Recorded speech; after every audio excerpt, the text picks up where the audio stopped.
जब आप कह रहे हैं कि नई सोच है, तो ये बर्क साहब का एक स्टेटमेंट आया और उन्होंने कहा कि तालिबान अफगानिस्तान में आई है, ये अच्छी बात है। जैसे भारत ने अंग्रेज़ों के खिलाफ आज़ादी की जंग छेड़ी थी, वैसे उन्हें भी आज़ादी मिली है। आप इस बात से सहमत हैं? हमारे सांसद ने क्या कहा वो पार्टी की लाइन नहीं हो सकती। पार्टी की लाइन ये है कि भारत सरकार को तय करना है कि तालिबान जो नई सरकार है उससे संबंध कैसे बनाने हैं।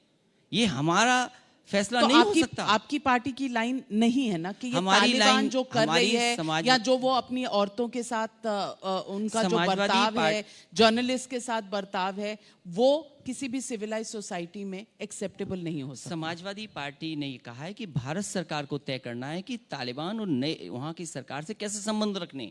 ये भारत सरकार का मामला है, ये समाजवादी पार्टी का सवाल नहीं है। अगर हमें कोई राय देनी पड़ेगी तो भारत सरकार को राय देंगे। हमने राय दी थी, चीन को लेकर के राय दी थी, नेताजी ने न जाने कितने मौके पर दी, डॉक्टर राम मनोहर लोहिया ने न जाने कितनी बार जगाया। याद कीजिए वो समय। तो नेताजी और हम लोगों ने राय अभी जो दी, कहा कि लिपू लेक से लेकर के आपके मध्य प्रदेश उत्तर प्रदेश को जोड़ने वाली रोड 6 लेन बननी चाहिए। कितने साल गुजर गए, हमने लिख के दी राय, क्या वो सड़क बन गई? हम भारत सरकार को राय देंगे। तो भारत सरकार जो कहेगी आप समर्थन ये भारत देंगे? सरकार को तय करना है। दुनिया में पर आप दूसरे समर्थन देशों से देंगे? क्या संबंध रखने हैं? आप समर्थन देंगे जो भी वो तय करे? पहले विचार तो करे पार्टी से। जो हमारी पार्टी ने राय दी, जब ऑल पार्टी मीटिंग हुई, तो हम आपको राय कैसे दे दें? इस वक्त आप कह रहे हैं कि यहाँ पर डेवलपमेंट की, विकास की चर्चा होनी चाहिए, पर आप समझते हैं कि जाति या धर्म से ऊपर उत्तर प्रदेश में मुद्दे जा सकते हैं? क्योंकि आपने कहा पिछली बार भी इन्होंने बहका दिया, इस बार भी राम मंदिर का मुद्दा है। अब राम मंदिर बन रहा है, ये अच्छी बात है या नहीं है? देखिए, आपका क्या विचार है? भगवान श्री राम का मंदिर बन रहा है, उसके खिलाफ कोई नहीं है। जब सुप्रीम कोर्ट का फैसला आ गया है, इस मंदिर को रोकने का काम कोई नहीं कर सकता। लेकिन भारतीय जनता पार्टी बनाना नहीं चाहती, इसके नाम पर 3 चुनाव लड़ना चाहती है। क्यों नहीं बनाया 1 साल में? जब समाजवादी सरकार 22 महीने में 302 किलोमीटर का, 323 किलोमीटर का 8 लेन एक्सप्रेस भी बना सकती है, जो स्ट्रक्चर है 8 लेन, 6 लेन एक्सपेंडेबल टू 8 लेन बना सकती है 22 महीने में, आपने 1 साल में क्यों नहीं बनाया? क्योंकि भारतीय जनता पार्टी चाहती है इससे 3 चुनाव लड़ लें। तो ये आपको सूट करता है कि नहीं सूट करता? सवाल सूट करने का नहीं करने का नहीं है। सवाल यह है कि जब सुप्रीम कोर्ट ने फैसला कर दिया कि मंदिर बनना है, अब कोई नहीं रोक सकता। सवाल आपको ये पूछना चाहिए कि वहां जो बेईमानी हो रही है रजिस्ट्री में, उसका जिम्मेदार कौन है? आपको सवाल ये पूछना चाहिए कि क्या पुण्य काम के लिए किसानों की जमीन ली जा रही है, क्या उनको 6 गुना मुआवजा नहीं मिलना चाहिए? अभी हमसे किसान मिले थे, गरीब मिले थे, 100 साल से रह रहे हैं, बताइए वहां पर उनके घर तोड़ दिए गए, अधिकारियों ने घर तोड़ दिए, बताया कि ऊपर से आदेश था इसलिए घर तोड़ दिया। 100 साल से लोग रह रहे थे, बताइए, गरीब।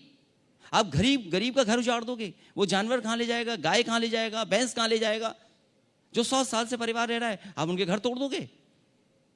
क्या है? यही संस्कार है आपके? सरकार यही चलती है ऐसे? तो आप कह रहे हैं कि मंदिर बनाने के लिए वहां से जो जमीन एक्वायर करी जानी चाहिए थी, वो नहीं होनी चाहिए थी?